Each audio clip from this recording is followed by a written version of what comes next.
सभी का आज बलराम संदेश के इस 31वें वेबिनार में स्वागत है, अभिनंदन है।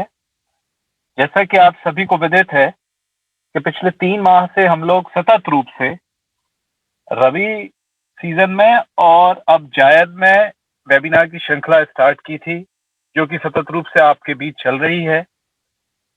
ये पेंडेमिक के कारण, कोविड के कारण एक हमें अवसर मिला कि हम इस वर्चुअल प्लेटफॉर्म के माध्यम से आप सभी के बीच उपस्थित हो सकें, जिससे कि कृषि के नवाचार, उसकी जानकारी, हमने कोशिश की कि प्रत्येक फसल को हम आपके बीच उसके सक्षम, अति सक्षम विशेषज्ञ के साथ प्रस्तुत कर सकें। हमने उसी बीच, जैसा कि आप सभी जो लोग पहले से हमारे बीच जुड़े हुए हैं, उनको इस बात की जानकारी है कि हमारी बलराम संदेश की पूरी टीम ने कोशिश की है कि अनेक फसलों, मसूर, चना, रवि के लिए गेहूं एवं अन्य फसलों के साथ साथ जैविक के संबंध में भी काफी वेबिनार किए हैं। उसी तारतम्य में हम लोग आज ये अपना 31वां वेबिनार आपके बीच लेकर प्रस्तुत हुए हैं। मैं आप सभी का एक बार फिर स्वागत करता हूं और एक निवेदन भी करना चाहूंगा कि जो लोग अभी इस बार पहली बार हमसे जुड़े हैं, वो बलराम संदेश के YouTube चैनल पर, जो कि समय समय पर आपको चैट बॉक्स में लिंक सभी के आते रहेंगे, उसके माध्यम से हमारे जो वेबिनार हो गए हैं उनको आप देख सकते हैं। और आपके लिए प्रश्न उत्तर का भी इस सेशन के बाद, प्रेजेंटेशन के बाद रखा गया है सेशन, जिसमें आप अपने चैट बॉक्स के माध्यम से और बाद में हैंड रेस करके आप प्रश्न पूछ सकते हैं। अब मैं अधिक समय ना लेते हुए आज के हमारे विशेषज्ञ डॉक्टर अद्यंत कुमार जी भी हमारे बीच उपस्थित हैं, मैं उनका स्वागत करता हूं। और उससे पहले मैं हमारे जो प्रमुख हम लोगों की कड़ी हैं, जिनकी प्रेरणा से हम लोगों ने ये एक बलराम संदेश वेबिनार और बलराम संदेश की स्थापना की, उसके बारे में डॉक्टर देवेंद्र कुमार प्यासी साहब को आमंत्रित करूंगा कि वो संस्था के बारे में अपना परिचय दें। और उसके बाद शिव साहब से निवेदन करूंगा, हमारी एडमिन टीम के मुख्य सदस्य हैं, बलराम संदेश के मुख्य सदस्य हैं, कि वो डॉक्टर आद्यंत कुमार सिंह साहब का भी परिचय दें, जो आज हमारे मुख्य वक्ता हैं। क्योंकि हम जैविक के आज मुख्य पहलू खरपतवार नियंत्रण प्रबंधन पर बात करेंगे। तो over to you doctor Devendra Pyasi sir, कृपया कर बलराम संदेश के बारे में और कार्यक्रम को आगे बढ़ाएं। Thank you Saurabh ji.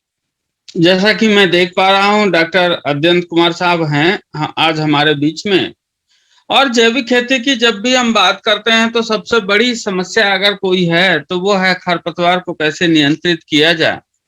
चाहे वो खरीफ हो, चाहे वो रबी हो, चाहे वो जायद हो, सभी पर जो है खरपतवार एक सबसे ज्यादा जो है जैविक खेती के उत्पादन पे हानिकारक प्रभाव जो है खरपतवारों का रहता है। तो बलराम ने बहुत ही अच्छा जो है इस पे टॉपिक का सिलेक्शन किया है। मैं सभी को बधाई देता हूं, स्वयं सहित।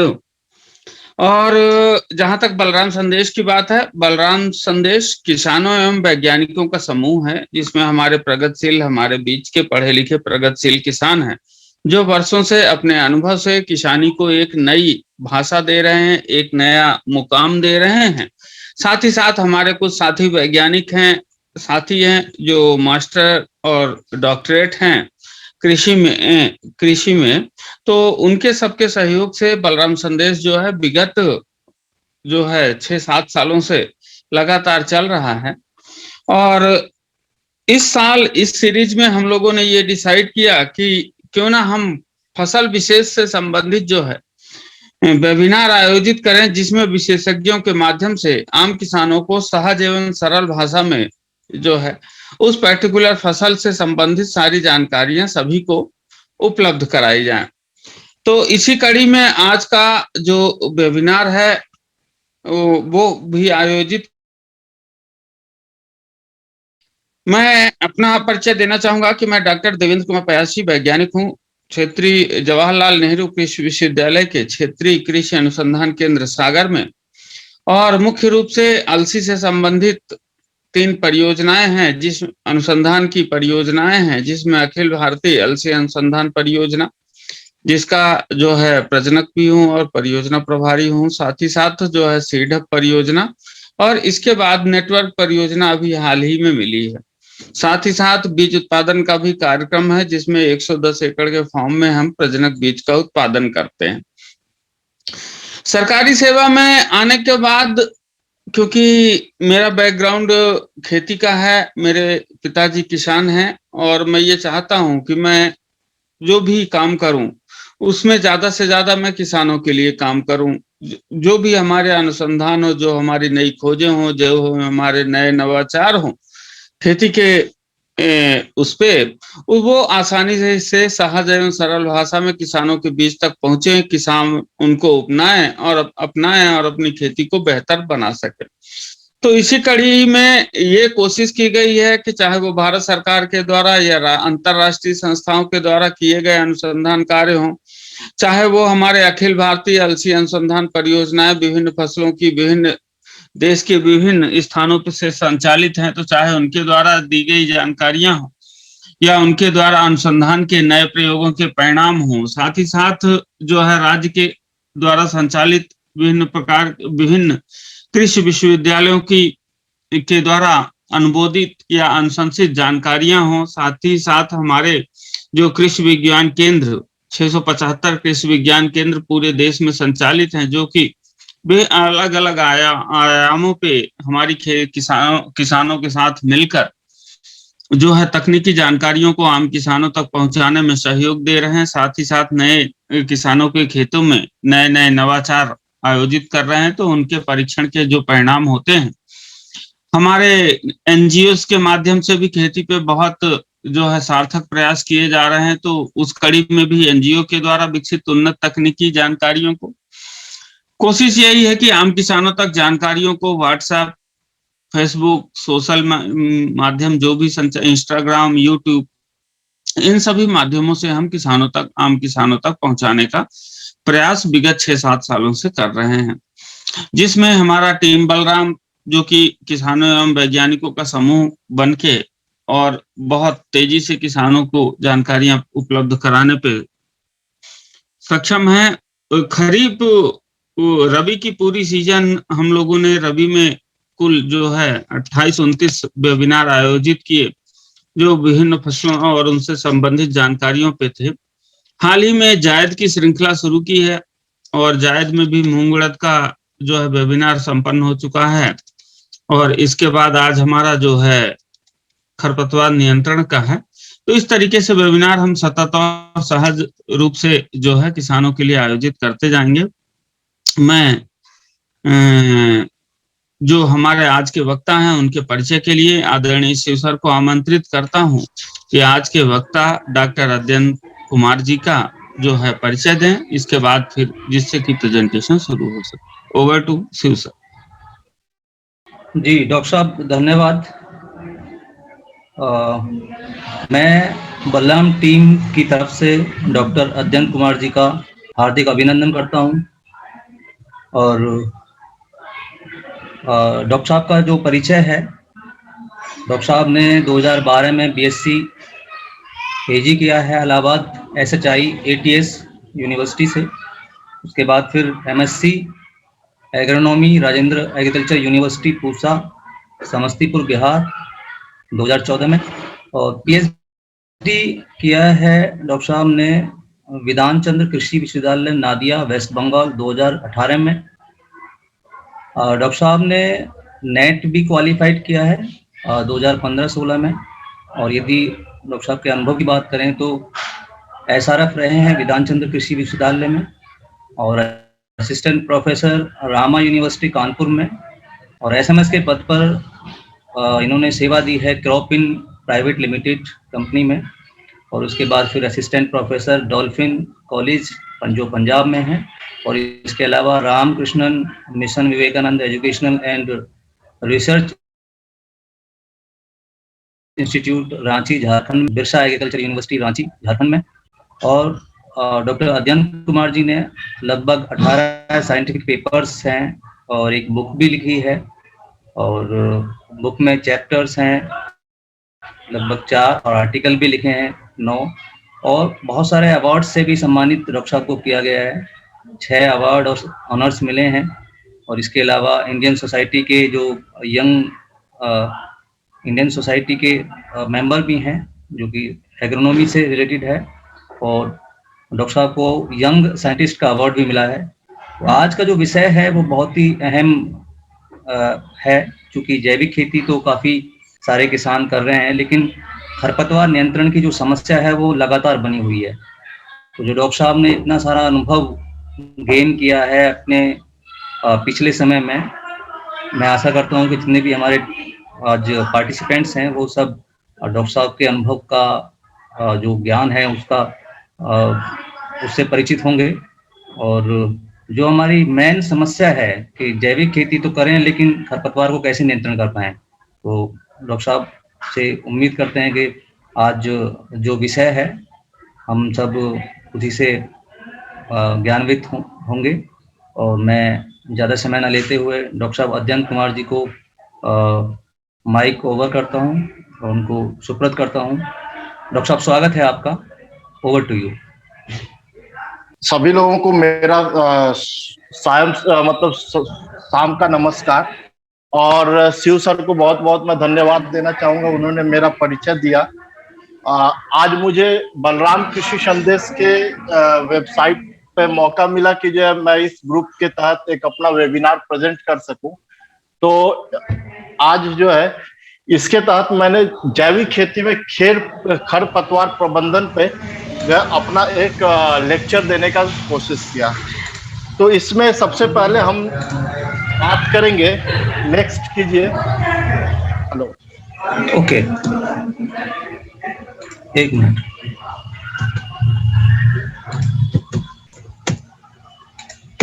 जी, सबसे पहले हम बात करेंगे कि हमारे जो एग्रीकल्चर, हमारा जो कृषि है उसमें जो है सबसे नुकसानकारी क्या क्या चीजें होती हैं। तो जो एग्रीकल्चरल पेस्ट्स होते हैं वो क्या होते हैं। तो जब हम बात करते हैं एग्रीकल्चरल पेस्ट्स की, तो एग्रीकल्चरल पेस्ट वो जैविक जीवाणु होते हैं या वो मतलब लिविंग ऑर्गेनिज्म होते हैं जो कि आपके क्रॉप को पूरी तरह से नुकसान पहुंचाते हैं। कहने का मतलब ये हुआ कि जब भी हम बात करते हैं तो हमने जैसे पेस्ट में लिखा है कि weed plants, insect pest, diseases and others, ऐसे करके हमने लिखा हुआ है। इसका ये मतलब नहीं हुआ कि जो है हमारे जो है सभी के सभी जो है वो पेस्ट ही है। भगवान ने इनको बनाया है, किसी खास वजह से बनाया है, लेकिन जैसे जैसे जो है मनुष्य अपना जो है अपने भले की बात सोचता गया, प्रकृति से अलग हटकर जो है अपने कृषि के ऊपर ध्यान देता गया, तो उसके कृषि के क्षेत्र में किन की चीजों ने व्यवधान पैदा किया, तो उन चीजों को मनुष्य ने क्या किया कि पेस्ट का नाम दे दिया कि these are the pest of agriculture related to agriculture which harms the human welfare. कहने का मतलब कि मनुष्य को किसी ना किसी तरीके से इकोनॉमिक या प्रोडक्टिविटी के तौर पे वो हार्म करता है। तो इस में जो है सबसे पहला जो पेस्ट आता है that is the weed pest. Weed plants number 1 role अदा करते हैं। टोटल जो हमारा 33% नेशनल प्रोडक्शन लॉस है, उसका अबाउट 10.9% जो है हमारे वीड्स जो है वो लॉस को क्रिएट करते हैं। सेकेंड है that is the insect pest, next one is disease, and last one is the other paste. Other paste में बहुत सारी चीजें आती हैं, जैसे कि निमेटोड्स हो गए, चूहे वगैरह, रोडेंट्स हो गए, चिड़िया वगैरह हो गई, वाइल्ड एनिमल्स जैसे हाथी, बंदर और भी बहुत सारे हैं वो हो गए। इवन आदमी भी जो है एक तरह से जो है पेस्ट का काम करता है।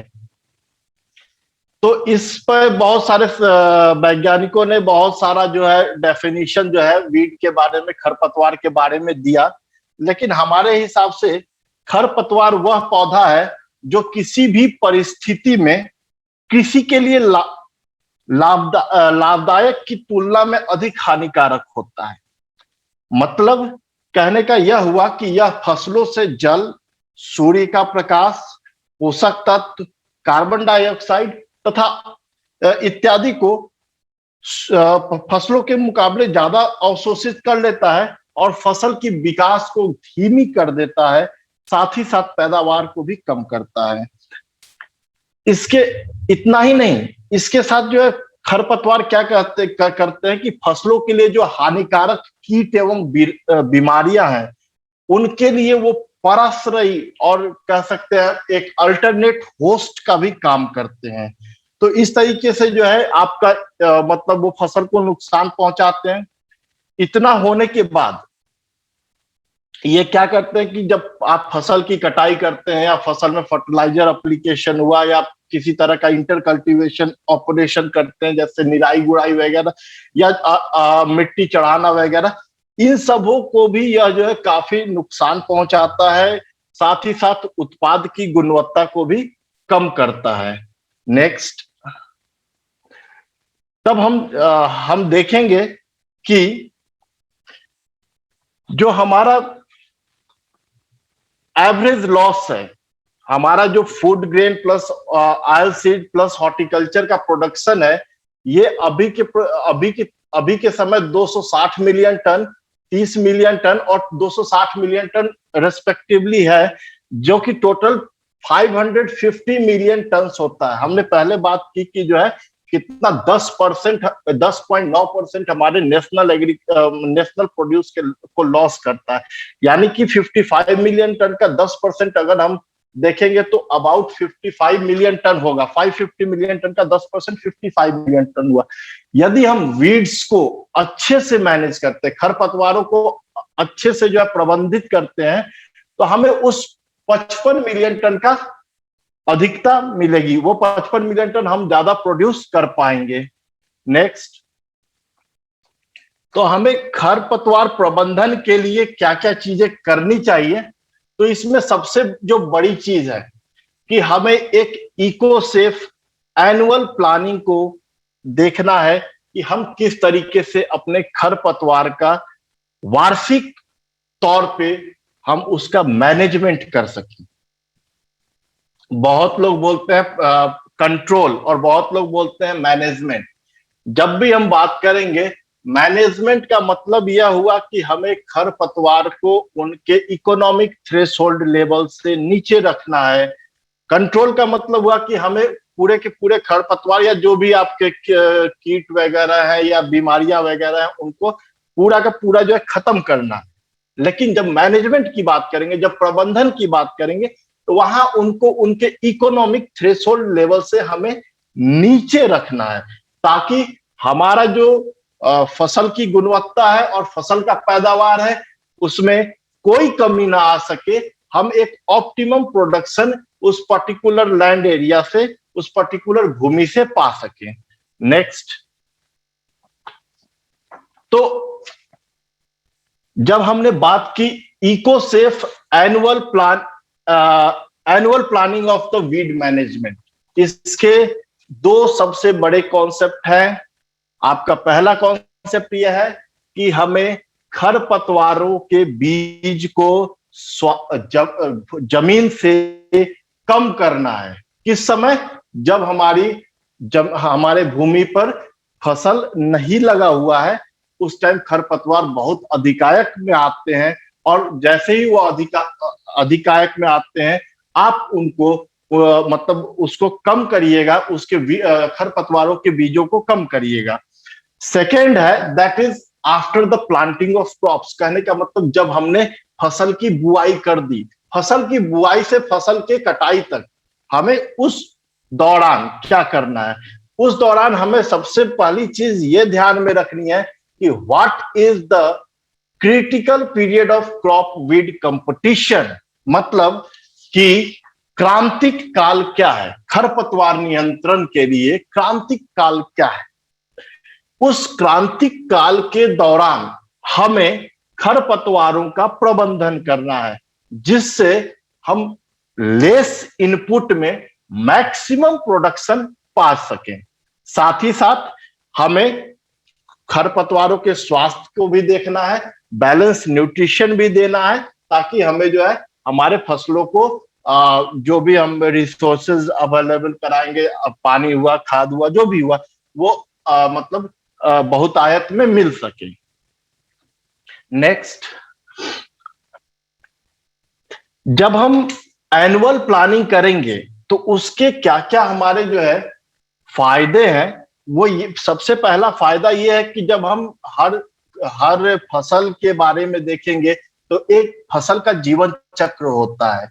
उस जीवन चक्र के आधार पे हमें ये देखना होता है कि उसका क्रांतिक काल क्या होता है। अगर मान लीजिए फसल का 100 दिन का जीवन चक्र है तो उसका क्रांतिक काल आपका 30 से 40 दिन, हम ऐसे लेके चलते हैं कि 1/3 ऑफ द क्रॉप ड्यूरेशन, ये हमारा critical period of crop weed competition होता है। तो जो भी हमारा फसल का क्रांतिक काल है, क्रॉप वीड क्रिटिकल पीरियड है, उसका 1/3 पोर्शन वो हमारा जो है खरपतवार नियंत्रण में काम आएगा। और जब हम उस 1/3 पोर्शन को देखेंगे तो हम जब भी अपने फसल में खरपतवार नियंत्रण प्रबंधन की बात करेंगे तो हम केवल उस 1/3 पोर्शन में कम खर्च में अधिक जो है खरपतवार को प्रबंधित करके और मतलब ऑप्टिमम अमाउंट ऑफ प्रोडक्शन पा सकते हैं। दूसरा, जो हमारे खरपतवार हैं वो 3 तरीके के होते हैं based on the life span. एक होते हैं 1 वर्षीय, एक होते हैं 2 वर्षीय और तीसरे होते हैं बहुवर्षीय। तो हमारा क्या हो रहा है कि अगर हम जैसे कि केमिकल्स वगैरह को डाल रहे हैं तो वहां पे हमारे जो 1 वर्षीय और 2 वर्षीय खरपतवार है वो तो खत्म हो जा रहे हैं, लेकिन जो बहुवर्षीय खरपतवार है उनकी बहुतायत हो रही है और वो they are very much difficult to control. उनको कंट्रोल करना, उनको मैनेज करना बहुत ही मुश्किल हो जाता है। तो वहां पे हमें फायदा मिलता है कि हम जो है उनको शिफ्टिंग से, मतलब कि 1 वर्षीय 2 वर्षीय से मतलब बहुवर्षीय की तरफ शिफ्ट करने से बचा रहे हैं। फिर हर्बिसाइड्स जो हमारे खरपतवार नाशी हैं उनका भी जो है रेसिस्टेंस खरपतवारों में बहुत हो रहा है, उससे हम बचा रहे हैं। हर्बिसाइड्स का रेसिड्यू हमारे जमीन को नुकसान नहीं पहुंचा रहा है, उसका रेसिड्यू हमारे प्लांट्स में जाके हमारे पौधों को नुकसान नहीं, फसल को नुकसान नहीं पहुंचा रहा है, फसल की गुणवत्ता को नुकसान नहीं पहुंचा रहा है, किसी तरह का इन्वायरमेंटल पॉल्यूशन, पर्यावरण का प्रदूषण नहीं हो पा रहा है। और हम हाई क्रॉपिंग इंटेंसिटी, जहां पे खरीफ, रबी और जायद तीनों फसल लेते हैं, वहां पे हम काफी कम खर्चे में काफी अच्छे तरीके से जैविक कह लें या इंटीग्रेटेड फार्मिंग सिस्टम कह लें, उसमें हम काफी अच्छे से उसको मतलब प्रयोग कर सकते हैं। तो हमें सबसे पहला जो पॉइंट देखना है, नेक्स्ट कीजिएगा, जो सबसे पहला और सबसे इंपॉर्टेंट पॉइंट देखना है कि हमारे जो जैविक फसल हैं, यानी कि जैविक खेती में या फिर समेकित कृषि प्रणाली के तहत मैं काम कर रहा हूं, तो समेकित कृषि प्रणाली में भी मैं देखता हूं, तो दोनों जगह हमें कैसे जो है अपने खरपतवारों को प्रबंधित करना है, इसके क्या क्या तरीके हैं। तो सबसे पहले हमें जो है उसके बारे में ये देखना है कि हमें क्या क्या स्ट्रेटजीज अपनानी पड़ेंगी। तो सबसे पहला कि हमारे खेत में किस तरीके का खरपतवार है, इसके बारे में जानकारी होनी चाहिए। फिर उसके हिसाब से अब किस तरीके का खरपतवार है, मतलब खरीफ में किस तरीके का खरपतवार आ रहा है, रबी में किस तरीके का आ रहा है और जायद सीजन में किस तरीके का खरपतवार आ रहा है, इनके बारे में बहुत अच्छे से जो है जानकारी होनी चाहिए। इनकी जानकारी के साथ साथ आपका जो है हम उसके लिए एक पूरे वर्ष का प्लान करेंगे। प्लान करने के साथ साथ हम इस चीज को भी ध्यान में देंगे कि जब हम प्लानिंग कर रहे हैं तो कहीं दूसरे जमीन से किसी दूसरे के द्वारा किसी दूसरे मशीन के उपयोग से कोई भी खरपतवार उस पर्टिकुलर भूमि में ना आ पाए। और जब उसको भी प्रिवेंशन भी हमको करना है, हमको जब प्रिवेंशन करने के साथ साथ जो है फिर आप हमारा जो है लास्ट में प्रबंधन की बात करेंगे। तो इसमें हमें जो है बचावकारी उपाय लेते हुए फिर हम उसके प्रबंधन की बात करेंगे। तो प्रबंधन में हमारा क्या होगा कि हम देखेंगे कि क्या क्या चीजें हो रही हैं। तो हम इकोलॉजी को, क्या उस खरपतवार का उस पर्टिकुलर क्लाइमेटिक मतलब कि पर्यावरण में और भूमि से रिलेटेड क्या उसका जो है इकोलॉजी है, कैसे वह उस पर्टिकुलर भूमि में उस पर्टिकुलर लोकल क्लाइमेटिक कंडीशन में अपने आप को सस्टेन कर रहा है, जिसको हम परसिस्टेंस भी बोलते हैं, कि कैसे वो अपने आप को जो है ना कितना भी एडवर्स सिचुएशन आने पे अपने आप को वो बचा के और वहां पे जो है अपना सस्टेनेंस दिखा रहा है। तो इस चीज को देखते हुए हम जो है फिर बताएंगे कि हमें क्या क्या चीजें करनी चाहिए। नेक्स्ट।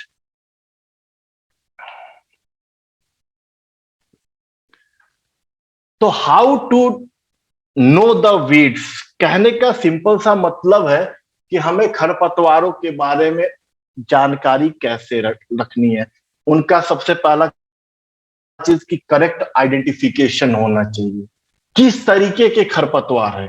तो इसके लिए बहुत सारे क्लासिफिकेशंस जो है बहुत सारे वैज्ञानिकों ने दिए हैं, लेकिन हम उसमें से दो पे, एक लाइफ साइकिल जीवन चक्र के बेसिस पे क्लासिफिकेशन करेंगे, दूसरा मोड ऑफ रिप्रोडक्शन के बेसिस पे देखेंगे, और तीसरा मॉर्फोलॉजी के बेसिस पे देखेंगे कि घास है कि सेज है या जो है वो चौड़ी पत्ती वाले हैं, और उनका क्या इमरजेंस पैटर्न है, कैसे वो जो अपने आप को ग्रोथ करते हैं, कैसे वो जो फसल को नुकसान पहुंचाते हैं, और किसी भी खरपतवार के जीवन चक्र में उसका सबसे कमजोर कड़ी क्या है। नेक्स्ट। तो जब हम करेक्ट आइडेंटिफिकेशन की बात करेंगे तो वहां हम आइडेंटिफाई करेंगे, ये बहुत सारे साइंटिस्टों ने आइडेंटिफिकेशन के लिए दे रखा है कि हमको आइडेंटिफाई करना है मॉर्फोलॉजी और कॉटिलेडन कैरेक्टर के बेस पे, जीवन चक्र के बेस पे, हैबिटेट के बेस पे, ओरिजिन के बेस पे, एसोसिएशन के बेस पे, सॉइल पीएच के बेस पे, नेचर ऑफ स्टेम और भी बहुत सारे क्लासिफिकेशंस है। लेकिन हम केवल जो ऊपर के दो हैं, जब भी हम खरपतवार प्रबंधन की बात करेंगे तो ऊपर के जो दो हैं मॉर्फोलॉजी और लाइफ स्पैन, इसके बेस पे हम इसका मतलब कि आइडेंटिफिकेशन करेंगे। नेक्स्ट।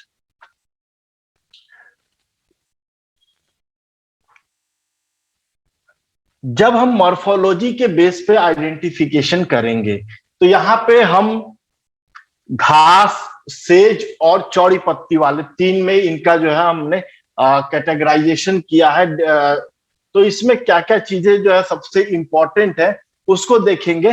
तो सबसे पहला जो ग्रासेस की बात करेंगे, जो घास वर्गीय खरपतवार की बात करेंगे, वहां पे आप ध्यान ये दीजिएगा कि जब भी हम बात करते हैं तो लाइफ साइकिल उनका जो जीवन चक्र है annual as well as perennial, मतलब एक वर्षीय भी है और बहुवर्षीय भी है, और उनका जो प्रोपोगेशन का मेथड है वो जो है मोस्टली वो वेजिटेटिवली प्रोपोगेट होते हैं, वो बीज से प्रोपोगेट नहीं होते हैं उनका, तो वेजिटेटिवली प्रोपोगेट होते हैं। फाइब्रस रूट सिस्टम होता है, जबकि आपका सेजेज में भी सेम होता है, लेकिन सेजेज जो है मोस्टली पेरेनियल होते हैं। केवल धान की खेतों में दो चार जो सेज आते हैं, जैसे कि सिप्रस डिफॉर्मिस हो गया, सिप्रस स्कुलेंटस हो गया, सिप्रस इरिया हो गया, वो जो है आपके एनुअल मतलब एक वर्षीय सेज घास होते हैं। बाकी सारे जितने भी सेज घास है वो बहुवर्षीय सेज घास होते हैं। तो आप ये देखेंगे कि जो है मोस्टली जो है बहुवर्षीय है, ये भी जो है आपका प्रोपोगेशन मेथड इनका वेजिटेटिव है, ये सीड से प्रोपोगेट नहीं होते हैं, फाइब्रस रूट सिस्टम है, मोस्टली जो है पेरेनियल नेचर के होते हैं। जबकि हम चौड़ी पत्ती वाले में बात करेंगे तो चौड़ी पत्ती वाले में भी annual as well as perennial, मतलब एक वर्षीय भी होते हैं, बहुवर्षीय भी होते हैं। इसमें मोस्टली जो है जो लीव्स है वो जो है आपका ब्रॉड होते हैं, ओवेट होते हैं, और मतलब कि आपका ये इनका जो प्रोपगेशन है वो हमेशा बीजों के द्वारा होता है। बहुत कम समय में आप देखेंगे बहुत कम ऐसे मतलब कि खरपतवार हैं जो वेजिटेटिवली प्रोपगेट करते हैं, और टैप रूट सिस्टम इसमें होता है। नेक्स्ट, ये ग्रासी वीड्स के ये जो है घास वर्गीय है। नेक्स्ट कीजिएगा। नेक्स्ट, सेजेज वीड्स के ये कुछ एग्जाम्पल्स हैं फिगर के साथ, और ये ब्रॉडली चौड़ी पत्ती वाले के एग्जाम्पल्स हैं। नेक्स्ट करते चलिए। हाँ, ब्रॉड लीव्स के आपके ये कुछ एग्जाम्पल्स हैं।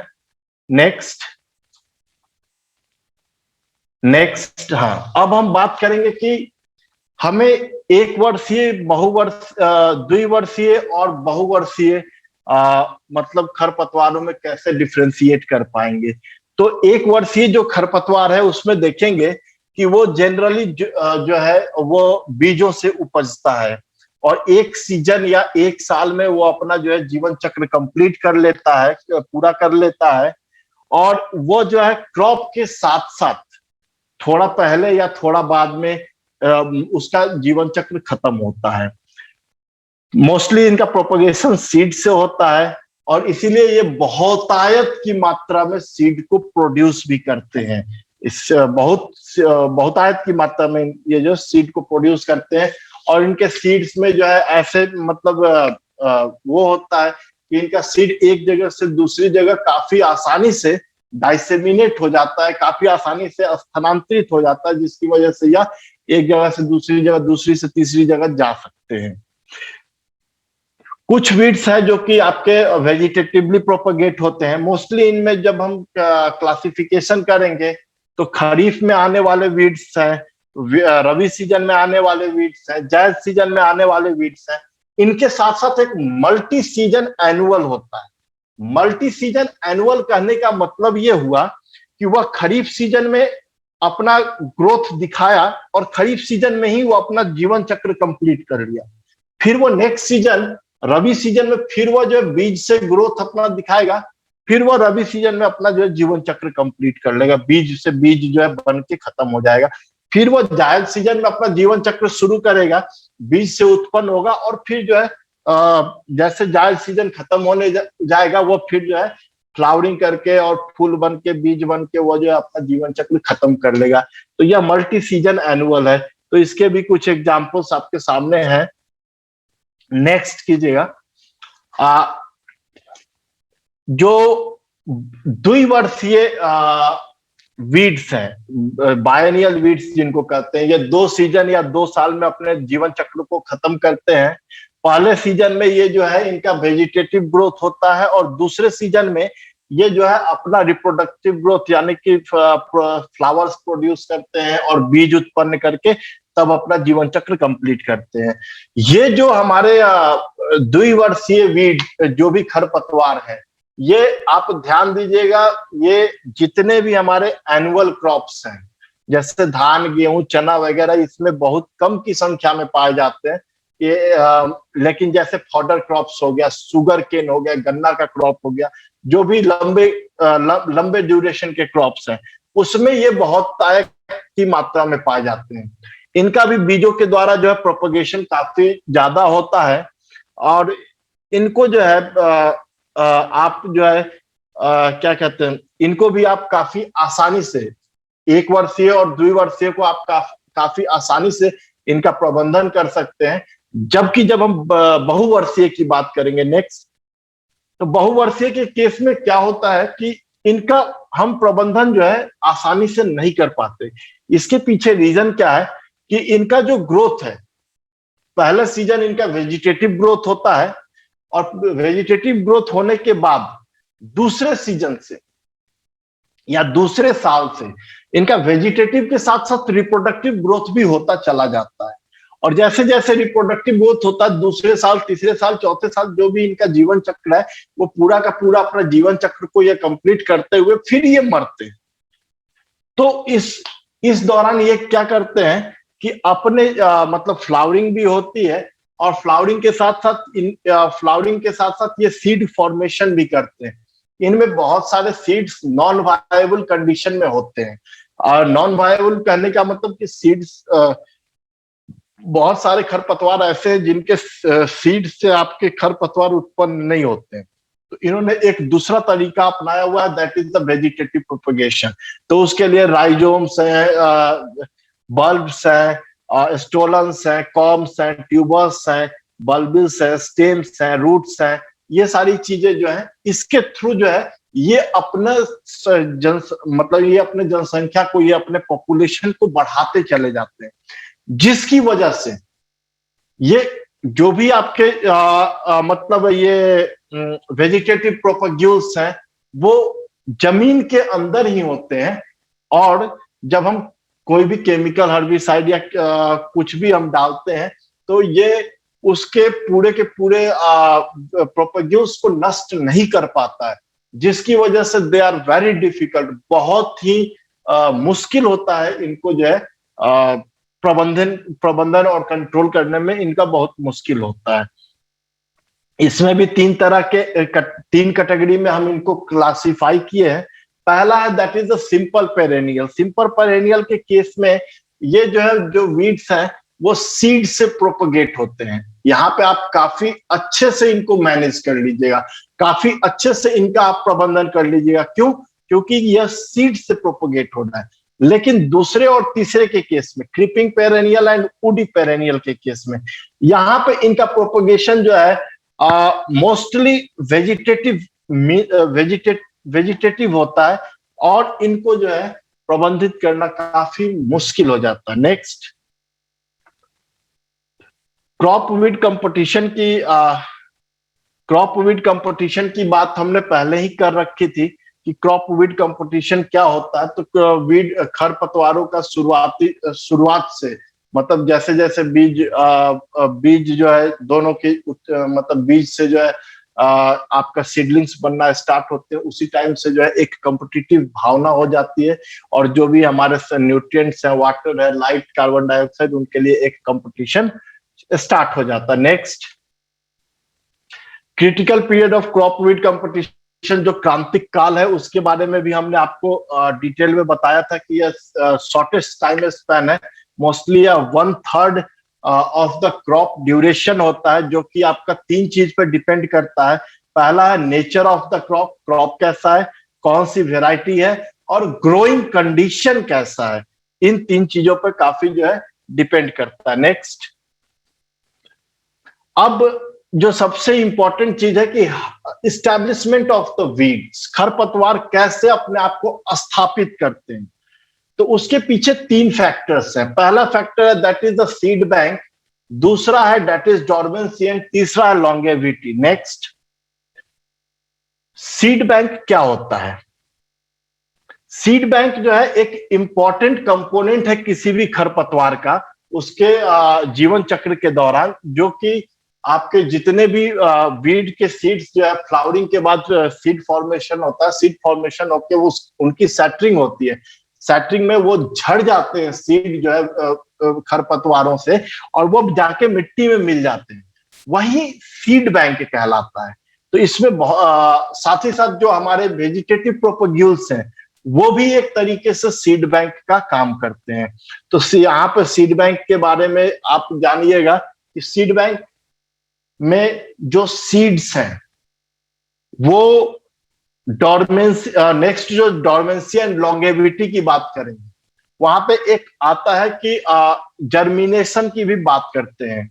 जब हम वीड सीड्स की बात करते हैं सीड बैंक की, तो उनका जो नेक्स्ट आता है कि क्या होता है उनके साथ। नेक्स्ट, तो उनके साथ जो है दो तरीके का चीज होता है। पहला कि जो है कुछ सीड जो है वो आपके डॉर्मेंट स्टेज में चले जाते हैं जमीन में, कुछ सीड नॉन डॉर्मेंट स्टेज में होते हैं। जो डॉर्मेंट स्टेज में जमीन में चले गए वो जो है अपना वायबल कंडीशन में पड़े हुए हैं, सालों तक पड़े हुए हैं।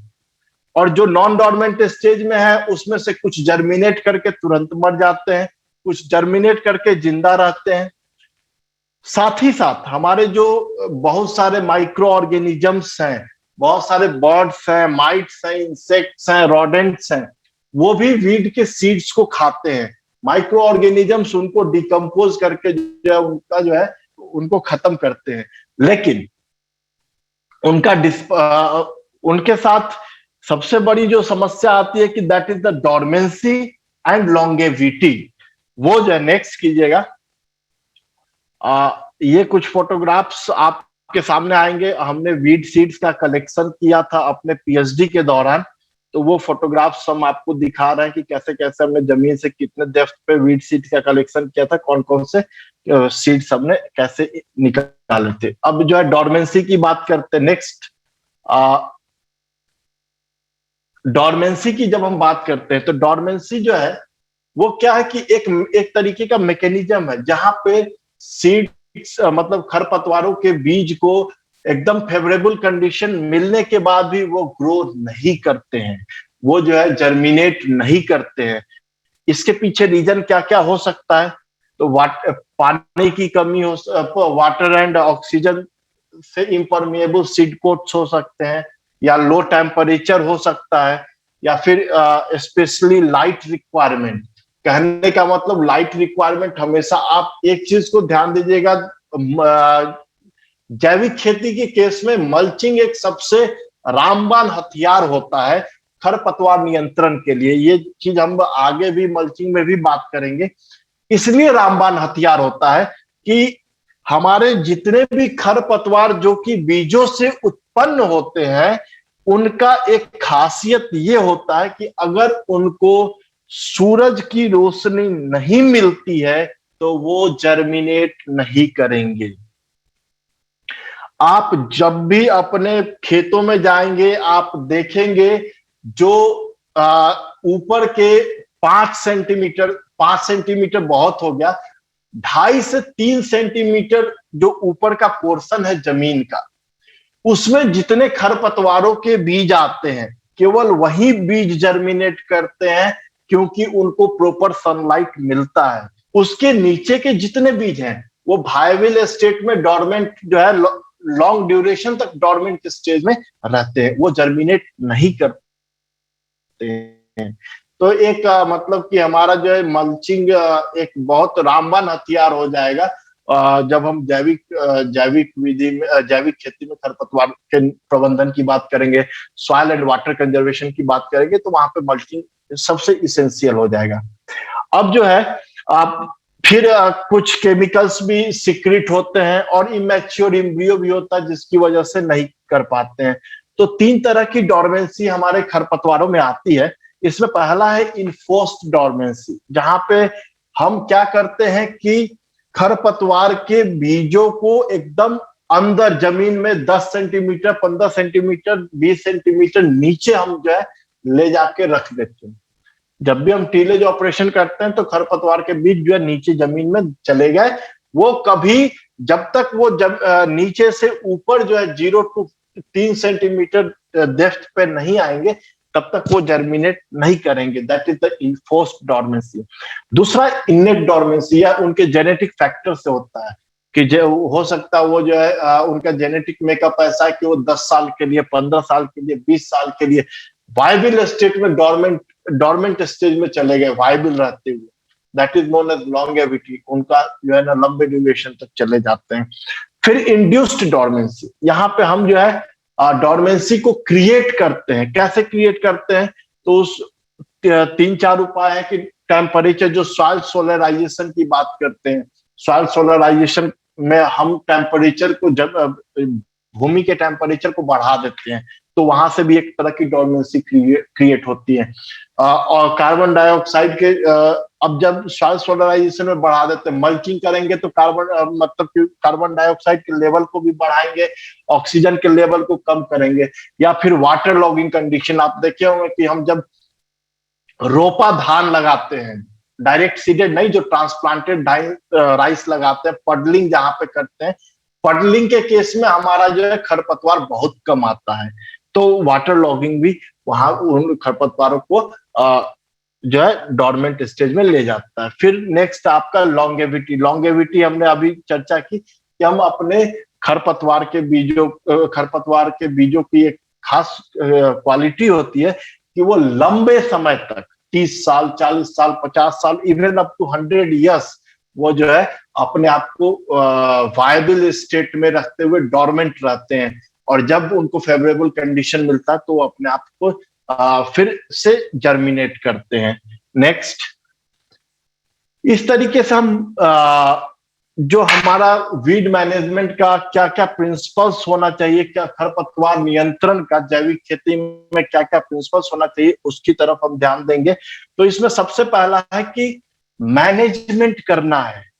हमने हर बार कहा, हम जब भी चलेंगे यहाँ पे केमिकल मेथड को छोड़ के हम सारे विधि को अपनाएंगे जैविक के केस में।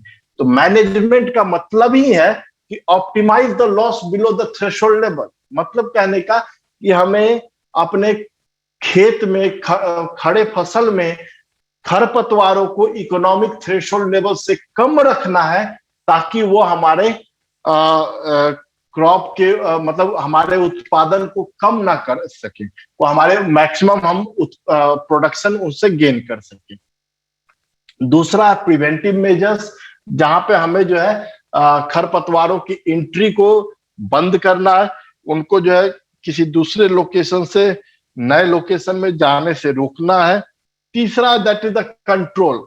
यहाँ पे कंट्रोल करना है, लेकिन यहाँ पे आपको इकोनॉमिक्स नहीं देखना है। जब भी हम कंट्रोल की बात करते हैं वहां इकोनॉमिक्स चला जाता है, मैनेजमेंट की बात करते हैं वहां इकोनॉमिक्स आता है, कंट्रोल की बात करते हैं वहां इकोनॉमिक्स चला जाता है।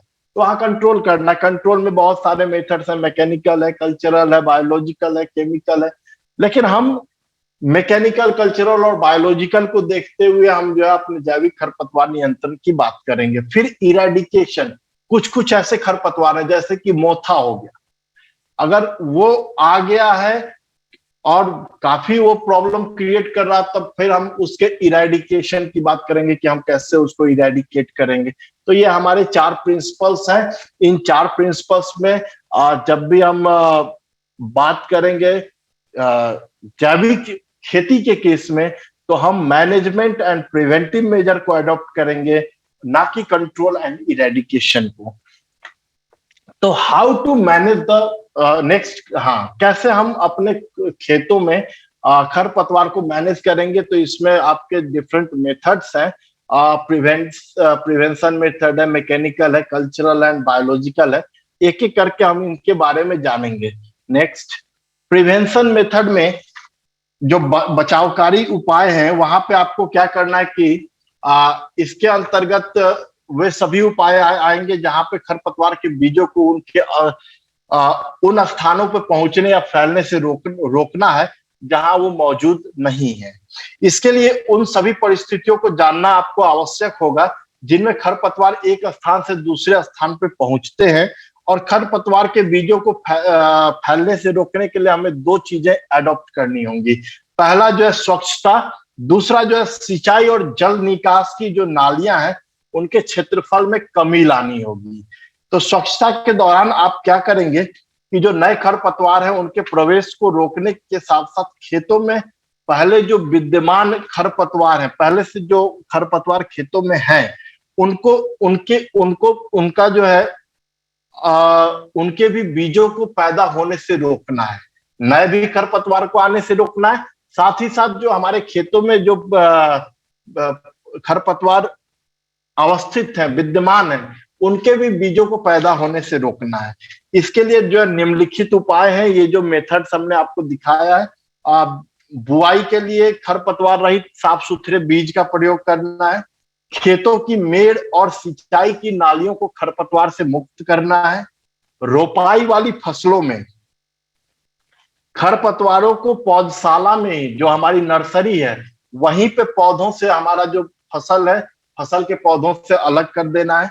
फिर फसल की जब कटाई करते हैं, कटाई के समय हमें इन चीजों का ध्यान देना है कि फसल के बीज के साथ साथ खरपतवार के बीज जो है मिक्स ना हो, मिल ना सके। उसके बाद जो है फिर खेतों में खरपतवार का प्रकोप जहां पे होगा उसकी मिट्टी को उठा के कहीं दूसरी जगह नहीं डालना है। फिर जो भी हमारे मतलब कि कार्य में आने वाले फार्म मशीनरी, फार्म इम्प्लीमेंट्स हैं, उन सभी चीजों को उपयोग में लाने से पहले जो है हमें उनकी अच्छे से सफाई कर लेनी है।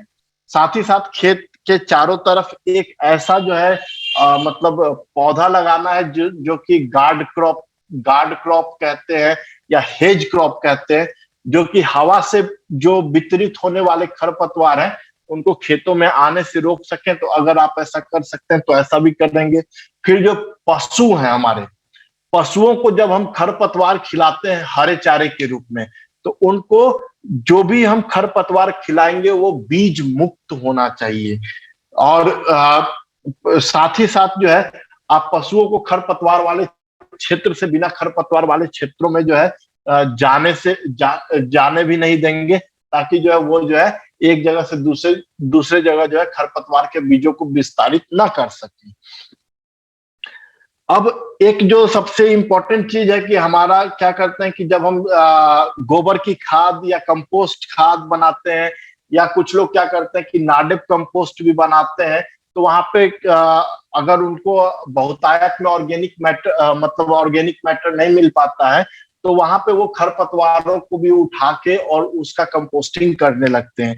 अच्छी बात है, आप कंपोस्टिंग कर रहे हैं तो इस बात का खास ख्याल रखें कि जब आप कंपोस्टिंग कर रहे हैं तो वहां पे जो खरपतवार है वह फ्लावरिंग स्टेज में, फूलने और फलने की स्थिति में नहीं होने चाहिए। सबसे पहला ख्याल ये रखना है। दूसरा ख्याल ये रखना है कि जो हमारे कंपोस्ट है वो फुल्ली डिकम्पोज्ड हो जाए, जिससे कि जो हम कंपोस्ट में अगर खरपतवार के बीज आ भी जाते हैं तो उनका जो वायबिलिटी है, अंकुरित होने की शक्ति है, वो खत्म हो जाए। नेक्स्ट,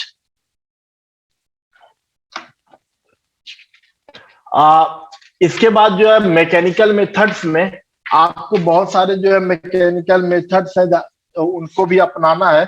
उसमें उनको अपनाते हुए आप जो है काफी अच्छे से कर सकते हैं। जैसे कि हम primary, secondary and tertiary tillage operations करते हैं, तो वहां पे जब हम करते हैं तो हम खरपतवारों को भी जो है टिलेज ऑपरेशन के द्वारा रिमूव कर सकते हैं। फिर खड़ी फसल में हम होइंग करते हैं, हो चलाते हैं, जिससे कि हम खरपतवारों को काफी अच्छे से हटा सकते हैं। फिर निकाई गुड़ाई करना, फिर जो मतलब बहुवर्षीय खरपतवार है उनको खोद के निकालना, ये सारे मैकेनिकल मेथड्स हैं। हंसिए के जरिए काटना या लॉन मूवर वगैरह जैसे जो इम्प्लीमेंट्स है उनको चलाना।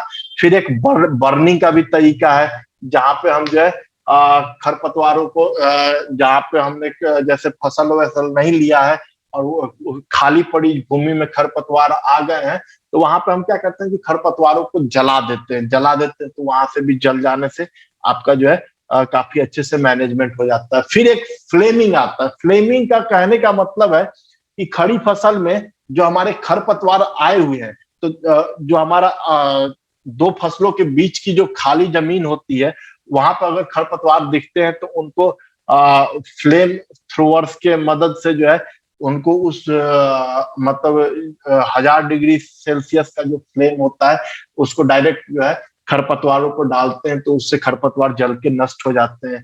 और फ्लडिंग मतलब कि हम अपने खेतों को जो है पूरा जल मतलब पूरा का पूरा पानी से एकदम फ्लडेड कर देंगे, लबालब पानी भर देंगे, जिससे कि जो है ऑक्सीजन की कमी हो जाएगी। और जैसे ऑक्सीजन की कमी होगी, वाटर लॉगिंग कंडीशन क्रिएट होगा, तो हमारे बहुत सारे खरपतवार जो है ऑक्सीजन की कमी के कारण भी मर जाएंगे। नेक्स्ट आपका जो है सोलराइजेशन मेथड है। सोलराइजेशन मेथड में हम क्या करते हैं कि मोस्टली हम थिन ट्रांसपेरेंट पॉलीथीन शीट्स को मई और जून के महीने में आपका पूरा का पूरा खेतों पर बिछा देते हैं, जिससे हमारे जमीन का जो टेम्परेचर है 10 से 12 डिग्री सेल्सियस बढ़ जाता है।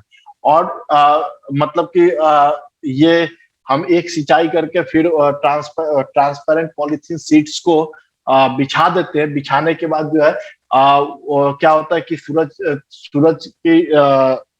सूरज के धूप से उनका टेम्परेचर बढ़ जाता है, और जैसे जैसे टेम्परेचर बढ़ जाता है तो हमारे जितने भी खरपतवार हैं, खरपतवार के बीज हैं, उनको जो हमारे टॉप 5 सेंटीमीटर सॉइल डेप्थ में मौजूद है, वो जो है नष्ट हो जाते हैं।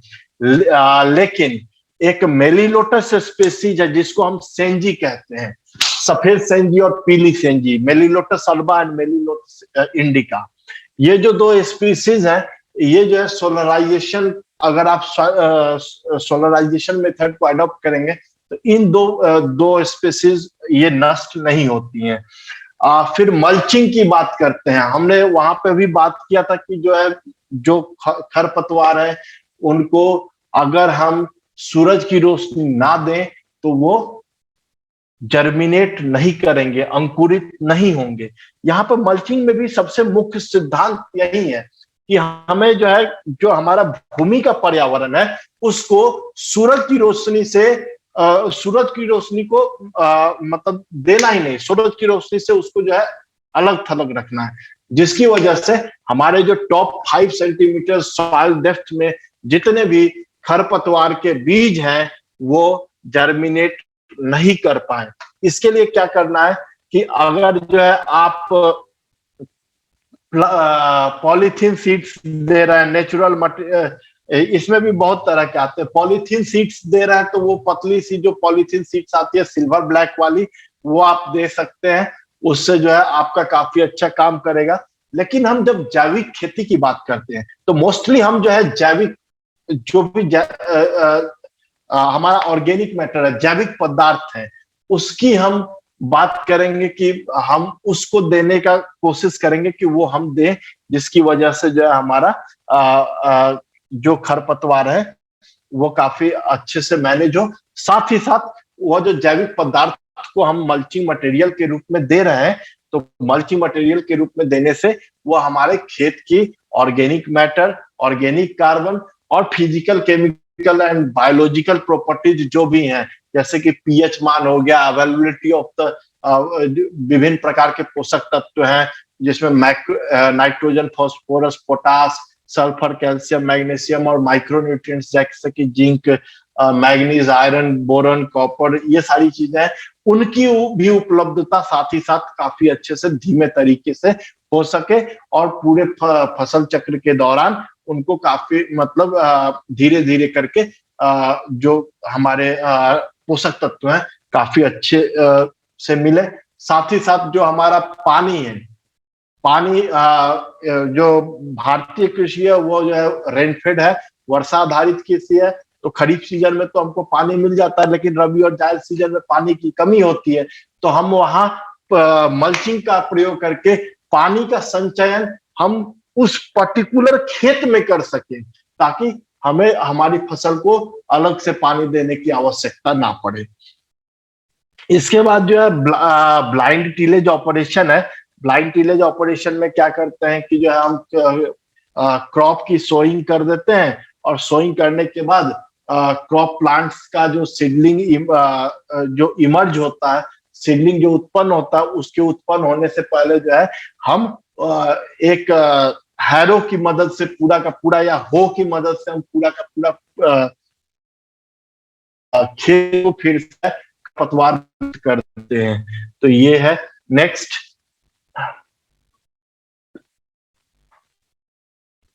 हेलो, नेक्स्ट कीजिएगा। नेक्स्ट,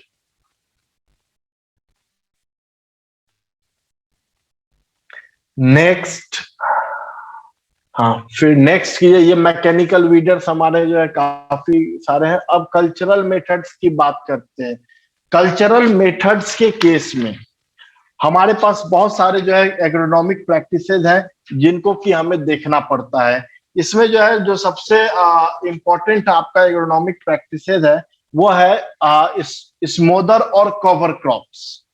पहला जो है स्मोदर और कवर क्रॉप्स, मतलब कि उस तरीके के खेत जो कि उस तरीके के फसल जिनकी प्लांट डेंसिटी बहुत ज्यादा हो, बहुत ही फास्टर ग्रोथ हैबिट हो, और वो अपना कैनोपी पूरा इतने अच्छे से फैला ले, इतने कम समय में फैला ले कि पूरी की पूरी जमीन को वो ढक दें कम समय में। ये भी एक तरीके से आपका कवर एंड स्मोदर क्रॉप कहने का मतलब, कवर क्रॉप कहने का मतलब कि वो पूरा का पूरा जो है जमीन पर इस तरीके से कवर कर देते हैं कि 1 इंच या 1 मिलीमीटर जमीन भी जो है ना वो सूर्य की रोशनी उस पर नहीं पड़ पाती है। तो ये भी एक अच्छा तरीका है जो कि जैसे कि मल्चिंग में काम किया था, तो ये भी अब जैसे आपका जो है मतलब कवर करेंगे तो आपका ये जो है उसकी इफिशियंसी को बढ़ाते हुए जो वीड के सीड्स हैं उनको जर्मिनेट होने से रोक देते हैं। साथ ही साथ इनमें स्मोदरिंग इफिशियंसी भी होती है।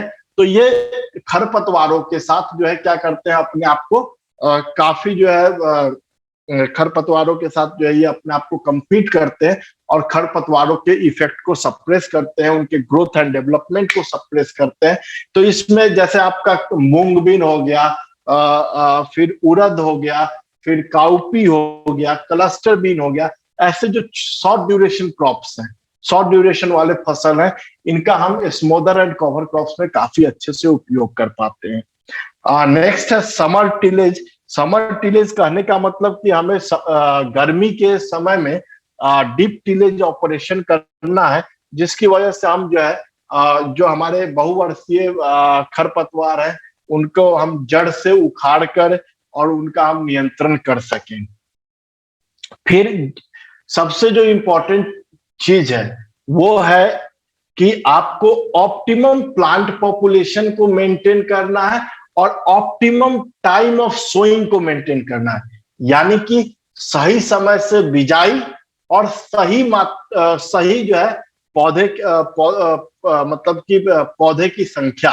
एक जितना भी आपका जमीन है, सपोज कीजिए 1 एकड़ जमीन है तो 1 एकड़ जमीन में एक प्रॉपर स्पेसिंग को देखते हुए पौध से पौध की दूरी और कतार से कतार के बीच की दूरी, उसको देखते हुए हमें जो है सही समय पे सही प्लांट पॉपुलेशन के साथ जो है बिजाई करनी है, जिसकी वजह से हम क्या कर सकते हैं कि जो हमारे वीड इन्फेस्टेशन है उनको हम काफी कम कर सकते हैं।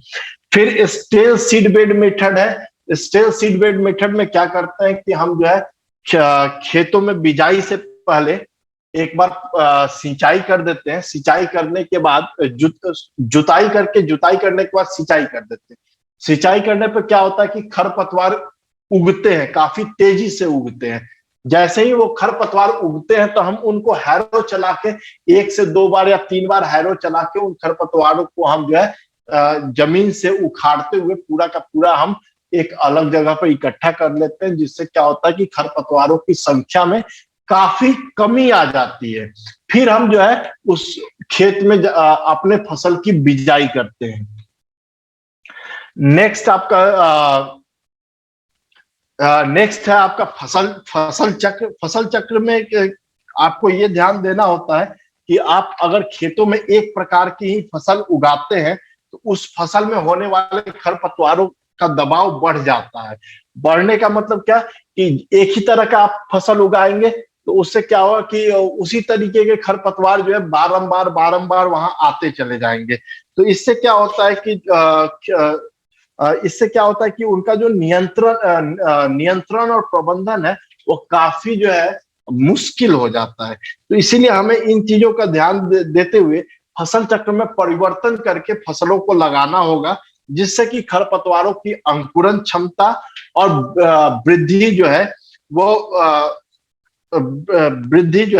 वो रुक सके और उससे जो है ना काफी वृद्धि में भी काफी वृद्धि भी नहीं हो सके, और वृद्धि नहीं होने के चलते हम उनका काफी अच्छे से और काफी जो है आराम से हम उनका जो है मतलब नियंत्रण और प्रबंधन कर सके। फिर नेक्स्ट कर दीजिएगा।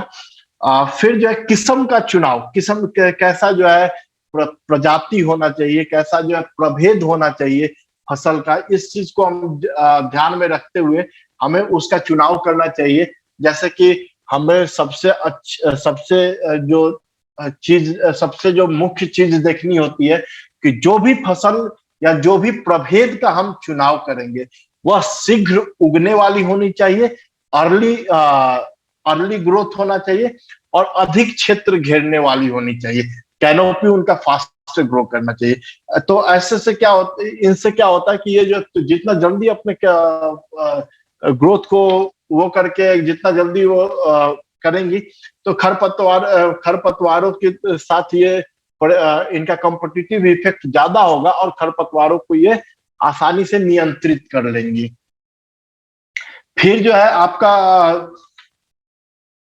इंटरक्रॉपिंग है, और इंटरक्रॉपिंग जो है, इंटरक्रॉपिंग भी एक बहुत है। तो इंटरक्रॉपिंग मतलब कि अंतर्वर्तीय खेती कह लें, जिसमें दो या दो से अधिक फसलों का चुनाव करके विभिन्न मतलब विभिन्न वो वाली फसल, विभिन्न ग्रोथ हैबिट वाली फसलों का चुनाव करके हम जो है अपने खेतों में लगाते हैं। तो वहां पे क्या करते हैं कि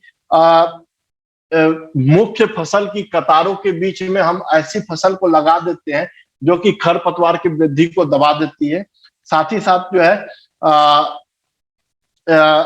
ये जो है मुख्य फसल से पोषक तत्वों की प्रतियोगिता नहीं करती है। हो सकता है कि इनका जो है बेनिफिशियल इफेक्ट होता है, जैसे हम ये दलहन फसलें लगा दें मक्का में या गन्ना में, गेहूं में, या फिर आपका जो है सरसों में।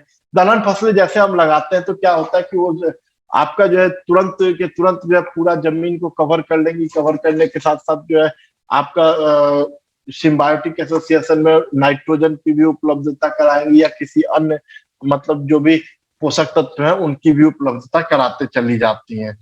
तो ये चीज का ध्यान देना होगा। फिर जो हमारा लाइव मल्च की बात करते हैं, लाइव मल्च भी एक बहुत इंपॉर्टेंट है। लाइव मल्च में जो लाइव मल्च क्रॉप्स की बात करते हैं, वहां पे ऐसी फसलों का चुनाव करना होगा जिनका विकास तेज होता है, और साथ ही साथ जो है वो जो है आपको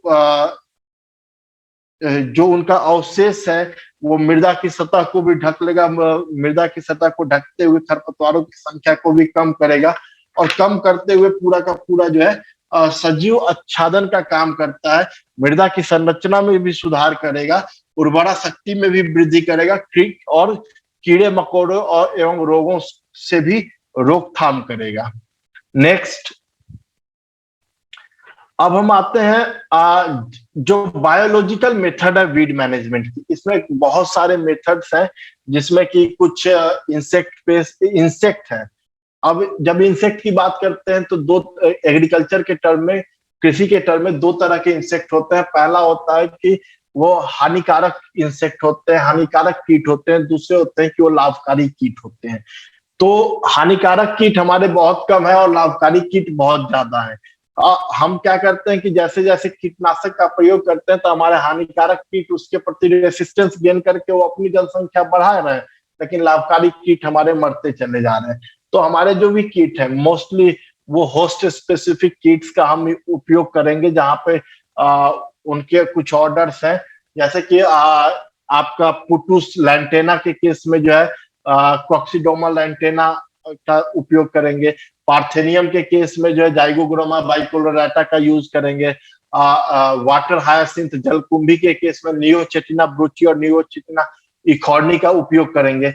कुछ हमारा जो एक्वेटिक इन्वायरमेंट है, जहाँ पे जैसे कि धान की खेत हो गया या फिर जलाशय वगैरह जैसा इन्वायरमेंट है, वहां पे हम हर्बीवोरस फिश का जो कि चाइनीज ग्रास कार्प इत्यादि हैं उनका प्रयोग करके हम हमारे जो एक्वेटिक इन्वायरमेंट के खरपतवार हैं उनका हम प्रबंधन कर सकते हैं। साथ ही साथ कुछ प्लांट पैथोजेंस भी हैं जो होस्ट स्पेसिफिक होते हैं और खरपतवारों को काफी अच्छे से नियंत्रित करते हैं। घोंघे भी जो है हमारे खेतों में जैविक में घोंघे, इनका भी काफी इंपॉर्टेंट रोल होता है। ये भी जो है हमारे खरपतवार के पत्तों को और रूट्स को खा के उनको जो है खत्म करते हैं। नेक्स्ट, कुछ कॉम्पिटिटिव प्लांट्स भी हैं, जैसे कि गेंदा हो गया, कैसिया हो गया, या पैनिकम हो गया, बैक्टीरिया हो गया। ये सब जो कॉम्पिटिटिव प्लांट्स है ये भी हमारे फसलों इनको भी हम जैसे इंटरक्रॉपिंग के तौर पे हम यूज कर सकते हैं, और ये हमारे मतलब खरपतवारों के साथ प्रतियोगिता करके ये खरपतवारों की जनसंख्या को कम करते हैं, उनकी वृद्धि को लगाम लगाते हैं। नेक्स्ट, बायो हर्बिसाइडल अप्रोच है। बहुत सारे बायो हर्बिसाइड्स जो है, जो कि डिफरेंट माइक्रो ऑर्गेनिजम्स के कल्चर है, जिनको कि फैक्ट्रियों में बनाया गया है, वो भी स्प्रेएबल फॉर्मुलेशंस में खरपतवार नाशी की तरह जो है उपलब्ध है। इनका भी जो है हम काफी अच्छे से प्रयोग कर सकते हैं, लेकिन इनके साथ ये है कि ये काफी महंगे होते हैं। नेक्स्ट, एक हमने और नया कॉन्सेप्ट देखा है एलिलोपैथी का, जहां पे एक पौधा अपने अंदर के कुछ केमिकल्स को सीक्रेट करके, कुछ भी रसायन को सीक्रेट करके दूसरे पौधे के ग्रोथ, जर्मिनेशन और ग्रोथ एंड डेवलपमेंट को हैम्पर करता है, उनको जो है नुकसान पहुंचाता है। तो वो एलिलोपैथी के कॉन्सेप्ट के बेसिस पे हमने भी कुछ जो है एक्सपेरिमेंट्स लगा रखे हैं। तो हमने एक उसको टर्म दिया बोटेनिकल हर्बिसाइड्स करके। बोटेनिकल हर्बिसाइड्स में हमने जो है काफी देखा, तो इसमें raw extract, aqueous extract, methanol और इथेनॉल एक्सट्रैक्ट और काउ यूरिन एक्सट्रैक्ट की बात कही। तो इसमें मोस्टली हम क्या करते हैं कि जो हमारे आसपास में पौधे उपलब्ध हैं, जो उस चीज जिनका कि एलिलोपैथिक इफेक्ट होता है और वो खरपतवारों को नियंत्रित करते हैं, उन पौधों को लाकर हम उनका जो है ये एक्सट्रैक्ट बनाते हैं, और एक्सट्रैक्ट बनाने के बाद हम उनका उपयोग करते हैं। इनके साथ क्या है कि हम मोस्टली उनका जो है बुआई के 1 से 2 दिन के बाद उपयोग करते हैं। उनका डोज जो है 100 से 200 मिलीलीटर प्रति लीटर वाटर होता है, जो कि डोज इनका काफी ज्यादा है। पानी में 100 से 200 मिलीलीटर होता है। इनके साथ एक समस्या ये है कि हम जब भी इनका उपयोग करेंगे तो जो हमारा मिट्टी है वो हमेशा मिट्टी में नमी होना चाहिए, तभी ये अच्छे से काम कर पाएंगे। क्योंकि इसमें जितने भी एलिनो केमिकल्स मौजूद होते हैं वो वीक ऑर्गेनिक एसिड्स होते हैं, और जो भी एसिड्स होते हैं वो जब पानी के साथ मिलते हैं तो उनका जो है मोड ऑफ एक्शन जो है वो काफी रैपिड होता है, और तब जाके वो अपने आप को वहां पे जो है जो भी खरपतवार है उनके साथ जो है वो कर पाते हैं, उनको जो है रोक पाते हैं। और एक सबसे बड़ी कठिनाई क्या है कि इनका उपयोग हमें इनके बनाने के 2 से 3 घंटे के भीतर करना है। नेक्स्ट, जो हम बोटेनिकल हर्बिसाइड्स के लिए पौधे यूज कर सकते हैं उसमें कैलोट्रोपिस है, पार्थेनियम है, सागवान है, सिप्रस है, जैंथियम है, फिकॉर्निया है। नेक्स्ट, ब्लूमिया वाइल्ड रेडिस जिसको कहते हैं, भृंगराज है, जंगली तुलसी है, चौलाई, जंगली चौलाई है, हजारदाना है, एजेरेटम है। नेक्स्ट, सिटेरिया है, सोलेनम है, जो मकोई वगैरह का पौधे हैं। फिर नेक्स्ट और बैम्बू है, बांस का भी काफी हम यूटिलाइजेशन करते हैं। तो नेक्स्ट, ये जो है ये हमारा मतलब पीएचडी का एक एक्सपेरिमेंट था, जिसमें मुझे कि रॉ एक्सट्रैक्ट, एक्वस एक्सट्रैक्ट का भी प्रिपरेशन करना था। तो ये जो है एक हमने दिखाया था कि रॉ एक्सट्रैक्ट किस तरीके से तैयार किया जाता है। तो कैलोट्रोपिस का जो है हमने काफी अच्छा एक रॉ एक्सट्रैक्ट बना के और उसका कैसे तुरंत प्रयोग करना था किया था। नेक्स्ट, जब हम एक्वस एक्सट्रैक्ट की बात करेंगे तो एक्वस एक्सट्रैक्ट के केस में हमको ग्रीन लीव्स को लेना है, या जो भी रूट्स हैं उनको लेके उनको सुखा देना है, सुखा के उनका पाउडर बना लेना है। पाउडर बना के 100 ग्राम पाउडर को हम 900 ml पानी में मिलाते हुए उनको रात भर भींगने के लिए छोड़ देंगे। रात भर भींगने के लिए छोड़ देंगे, फिर अगले दिन उठ के 60 डिग्री सेल्सियस टेम्परेचर को देखते हुए हम उसको 2 से 3 घंटे तक उबालेंगे। और जैसे ही उनकी प्रॉपर बॉइलिंग हो जाएगी तो हम क्या करेंगे कि उनको जो है छन्नी की मदद से या फिल्टर की मदद से उनको फिल्टर करके हम उसको कलेक्ट करेंगे और उसको हम जो है क्या कहते हैं, उसको हम स्प्रे के लिए जो है तुरंत के तुरंत हमको जिस भी जमीन में स्प्रे करना है 100 से 200 ml प्रति लीटर पानी की दर से हम उसका स्प्रे कर सकते हैं। सेम हम ऐसे ही काऊ यूरिन एक्सट्रैक्ट भी बनाएंगे, लेकिन काऊ यूरिन एक्सट्रैक्ट के केस में हम उसको 5 से 6 दिन और इवन 10 दिन तक के लिए जो है वैसे ही छोड़ देते हैं। गाय के मूत्र में हम 1 लीटर 900 ml गाय के मूत्र में हम 100 ग्राम जो है जो भी पाउडर है उसको 5 से 10 दिन के लिए छोड़ देते हैं। 5 से 10 दिन छोड़ने के बाद जब वो पूरी तरीके से अच्छी तरीके से डिकम्पोज हो जाता है तो उसको हम काफी अच्छे से फिल्टर कर लेते हैं और फिल्टर करने के बाद उसका हम काऊ यूरिन एक्सट्रैक्ट में के तौर पे 100 से 200 ml काऊ यूरिन एक्सट्रैक्ट को लेके 1 लीटर पानी में फिर हम स्प्रे करते हैं। नेक्स्ट ये बैम्बू का हमने जो है एक्वस एक्सट्रैक्ट बनाया था, उसका ये कुछ फोटोग्राफ्स हैं। नेक्स्ट जो हमारे एलिलो केमिकल्स पाए जाते हैं वो नेचुरल कंपाउंड्स होते हैं और जो नेचुरल कंपाउंड्स हैं उसमें मोस्टली जो है phenolic acid, cinnamonic acid, cinnamic acid, benzoic acid, coumarins, hydroquinones, alkaloids, tannins, benzoquinones, juglones, gallic acid, धुरॉन्स, ऑक्सैलेट वगैरह होते हैं जो कि बोटेनिकल एक्सट्रैक्ट्स में काफी अच्छा काम करते हैं और काफी अच्छे से खरपतवारों को नियंत्रित करते हैं। नेक्स्ट इसमें बहुत सारा चीज ये इस टेबल में हमने जो है दिखाया कि कौन कौन से कैसे कैसे जो है किस कहाँ पे खरपतवारों को नियंत्रित करते हैं। जहाँ पर लेमन ग्रास ऑयल है, मेंथा है, क्लोव ऑयल है, पाइनएप्पल है, इसेंशियल ऑयल्स है। नेक्स्ट आपका टेक्टोना ग्रैंडिस मतलब सागवान में जो है सैलिसाइलिक एसिड होता है, कैलोट्रोपिस में कैलोट्रोपिन होता है, पार्थेनियम में सेस्क्यूटर्पिन लैक्टोन्स जो कि आपका मोस्टली जो है ये फिनॉल्स है, पार्थेनिन्स है, रूटीन है, प्राइसिन है, ल्यूटोलानिन है। ये सारी चीजें पाई जाती हैं जिनका कि जो है हम काफी अच्छे से बोटेनिकल हर्बिसाइड्स के रूप में उपयोग कर सकते हैं। नेक्स्ट अब क्या क्या चीजें हमें आनी चाहिए ऑर्गेनिक फार्मिंग जब कर रहे हैं तो वहां कौन कौन से स्टेप हमें उठाने हैं। तो हमें जो वीड ग्रोथ को कम करने के लिए सबसे इंपॉर्टेंट जो उपाय करना वो देखिए कि हमारा जो सॉइल है उसको पूरे के पूरे तरीके से फसल से ढके रखना है, उसको खाली नहीं छोड़ना है।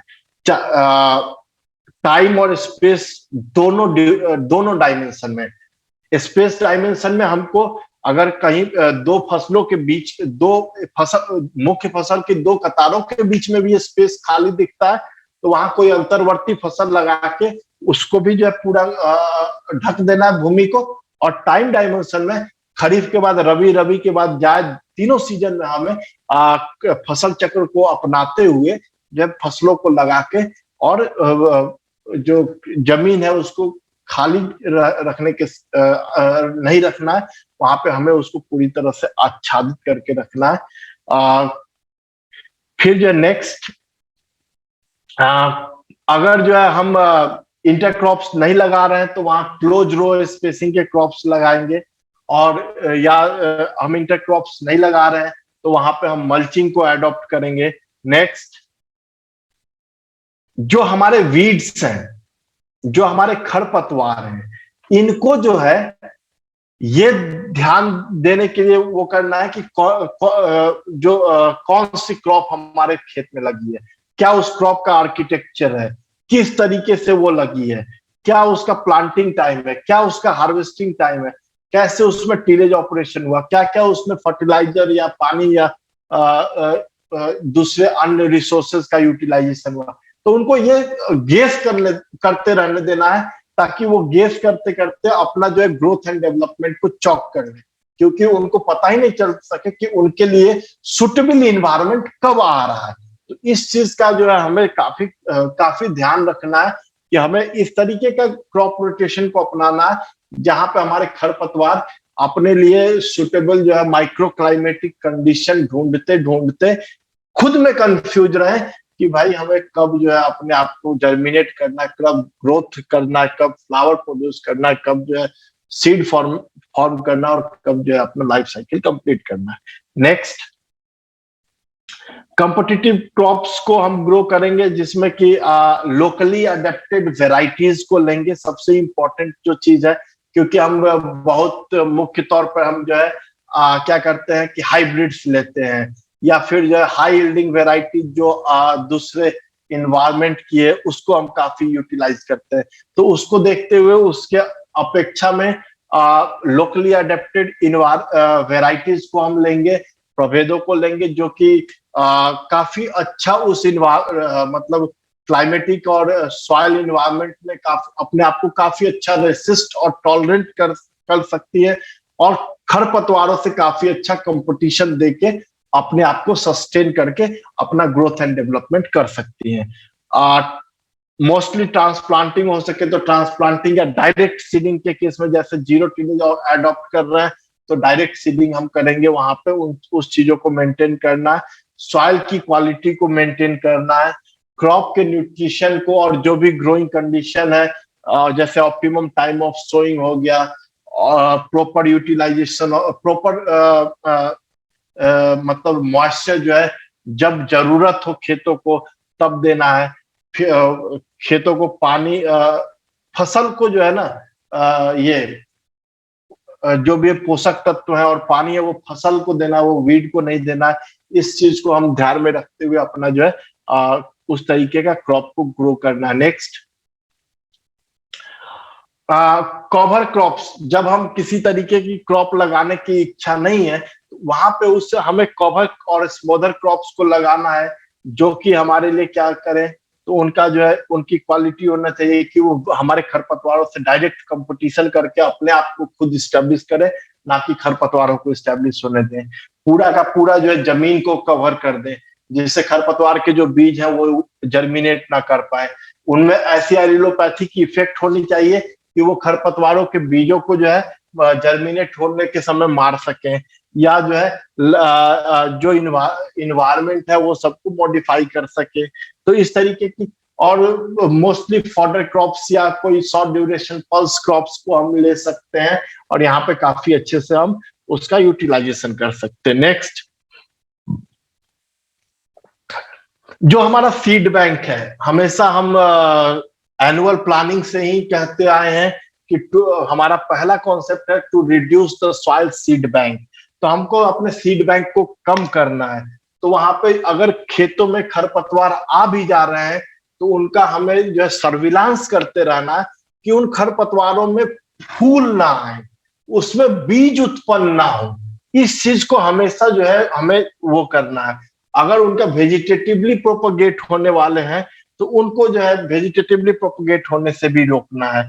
तो इस तरीके से हम जो है अपने खरपतवारों उस पर्टिकुलर अपने खेत में जितने भी हमारे खरपतवार के बीज हैं या वेजिटेटिव प्रोपगेल्स हैं उनके पॉपुलेशन को हमको रिड्यूस करना है। नेक्स्ट है कि हमें खरपतवारों को उनके क्रिटिकल समय में मारना है।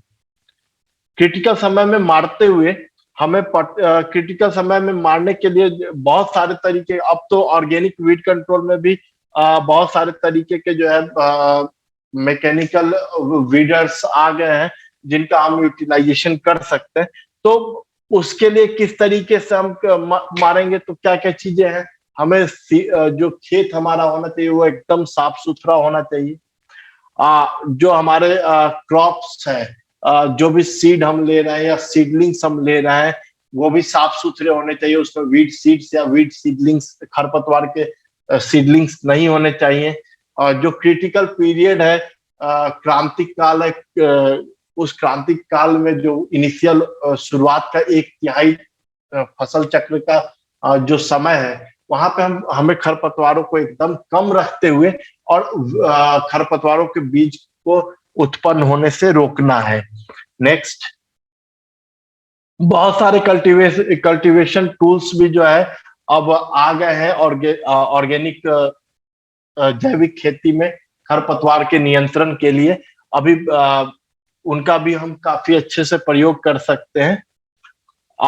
जैसे कि मल्चेज हो गया, नेक्स्ट करते चलिए, मल्चेज हो गया, फ्लेम वीडर्स हो गए, मोवर्स हो गया, फिर आपके जो है ये बोटेनिकल हर्बिसाइड्स हो गए। नेक्स्ट ये जो है बता रहा है कि अगर आपके फील्ड में, ये जो स्लाइड है ये बताता है कि अगर आपके फील्ड में एनुअल वीड्स का पॉपुलेशन ज्यादा है तो आपको टीलेज ऑपरेशन को कम कर देना है, जुताई को कम कर देना है, जीरो टीलेज अडॉप्ट कर सकते तो जीरो टीलेज अडॉप्ट कीजिए, मल्चिंग कीजिए। अगर जो बहुवर्षीय खरपतवार है तो वहां टीलेज ऑपरेशन को इस तरह से टारगेट करना कि वो जो बहुवर्षीय खरपतवार का जो प्रोपगेटिंग मटेरियल है हम उसको नष्ट कर सकें। अगर जो है आपके खेतों में समर सीजन में आने वाले एनुअल वीड्स का संख्या ज्यादा है, एक वर्षीय, तो वहां पे कुल सीजन वेजिटेबल्स को उगाना है। अब मतलब रबी सीजन वाले वीड्स का संख्या ज्यादा है तो वहां पे जो है आपको समर सीजन वेजिटेबल्स को उगाना है। जैसे कहने का मतलब क्या, जायद सीजन के केस में देखिएगा कि आपके खेतों में जो आपके जायद सीजन में उत्पन्न होने वाले खरपतवार ज्यादा हैं तो आप वहां पे जैसे कि शिमला मिर्च हो गया, आपका टमाटर हो गया, हीट टॉलरेंट वेराइटीज काफी आई है टमाटर की, वो हो गया, इन सब चीजों को आप उगाएंगे। जैसे रबी सीजन में आपका जो है खरपतवारों का संख्या ज्यादा है तो वहां पर समर सीजन वाले जो सब्जियां हो गई जैसे कि भिंडी हो गया, करेला हो गया, नेनुआ हो गया, तो ऑफ सीजन वेजिटेबल्स जैसे कल्टीवेट करते हैं उनको कल्टीवेट करेंगे। लार्ज सीडेड एनिमल्स के केस में हम जो है जब बड़े बड़े बीज वाले खरपतवार हैं तो वहां पे हम जो प्लाविंग ऑपरेशन, मतलब कि प्लाविंग एकदम बंद कर देंगे, जुताई हमको करना ही नहीं है, वहां जीरो टिलेज के मदद से हम अपना जो है बिजाई करते हुए खेतों को वो करेंगे। नेक्स्ट,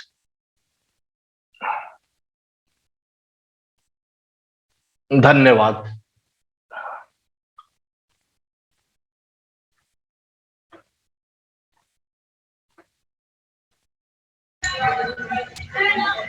डॉक्टर साहब, अद्यंत कुमार जी ने बहुत अच्छे तरीके से आज अपने वक्तव्य रखा और मैं समझता हूं कि इनके कार्य से जो कार्य इन्होंने किया है वो दिखाई देता है स्लाइड्स में।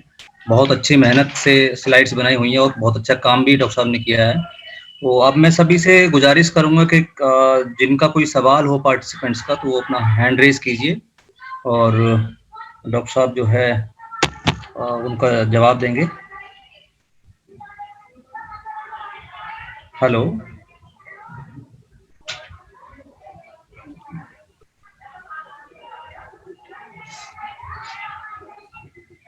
मेरे साथ तो कोई नहीं है। शिव सर ने हैंड रेज किया था। नहीं, वो मेरा ही गलती से हो गया था। अच्छा जी डॉक्टर जी। डॉक्टर साहब, एक सवाल है सीमा विश्वकर्मा जी का, शायद आपके टॉपिक से रिलेटेड है नहीं है, आप देख लीजिए। What is false seed bed techniques? False नहीं है ये, फॉल्स सीड बेड नहीं है, ये स्टेल सीड बेड टेक्निक है।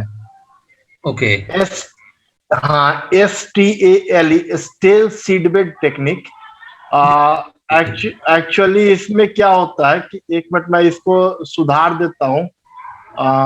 टेक्निक एक्चुअली इसमें हम क्या करते हैं कि खेतों में बिजाई से पहले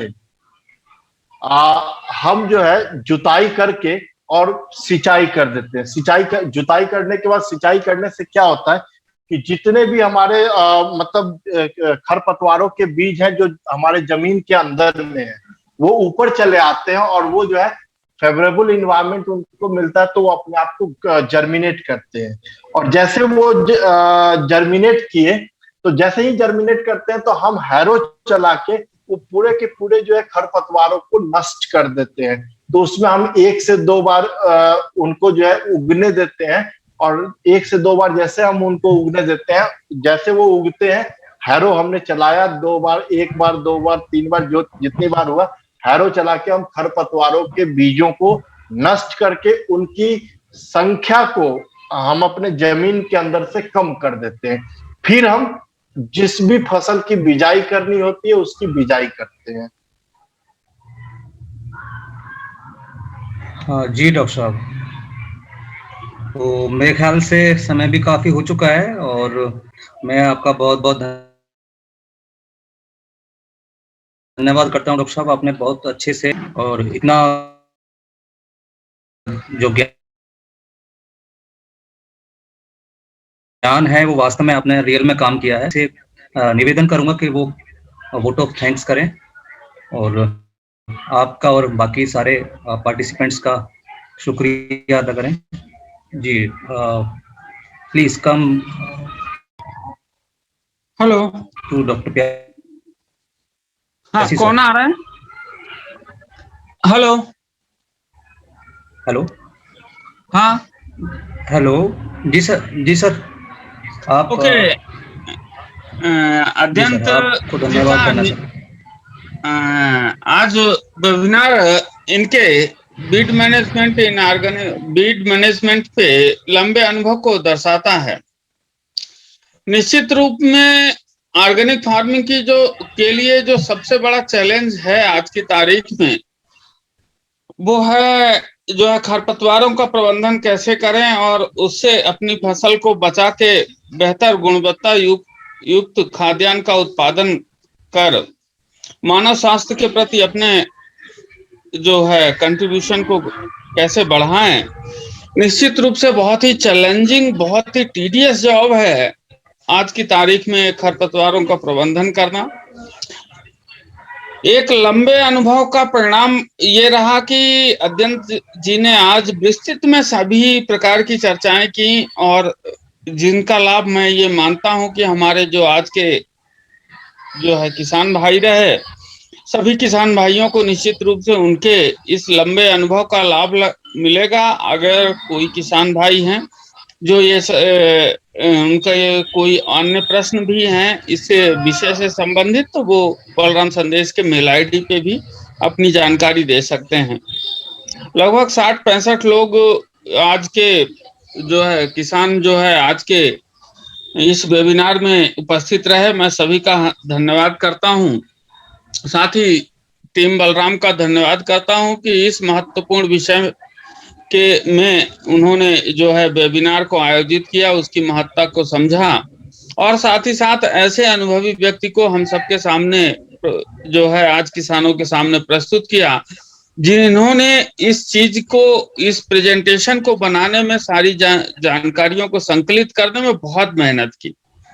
मैं हृदय की गहराइयों से, स्वयं की ओर से, टीम बलराम की संदेश की ओर से जो है एवं आज के सभी वैज्ञानिकों एवं किसानों की ओर से श्री डॉक्टर अद्यंत कुमार जी का जो है उज्जवल भविष्य की कामना करता हूं और साथ ही यह आशा करता हूं कि डॉक्टर अद्यंत कुमार जी जो है सतत रूप से बलराम सहयोग को अपने अनुभव का लाभ देते रहेंगे।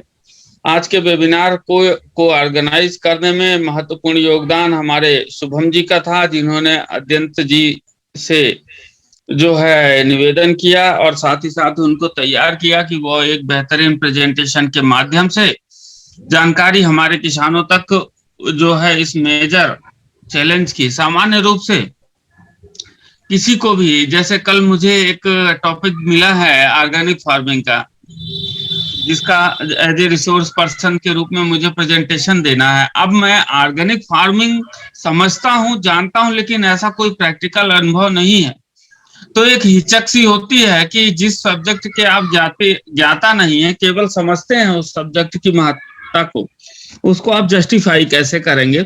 तो इस दिशा में अगर मैं देखता हूं तो बहुत ही बेहतरीन तरीके से आज अद्यंत कुमार जी ने जो है अपनी प्रेजेंटेशन के माध्यम से जो है सभी महत्वपूर्ण जानकारियों को, सभी जो है बीड मैनेजमेंट की विधियों को हमारे किसानों के सामने रखा और मैं उम्मीद करता हूं कि किसानों को इससे बहुत ज्यादा लाभ होगा।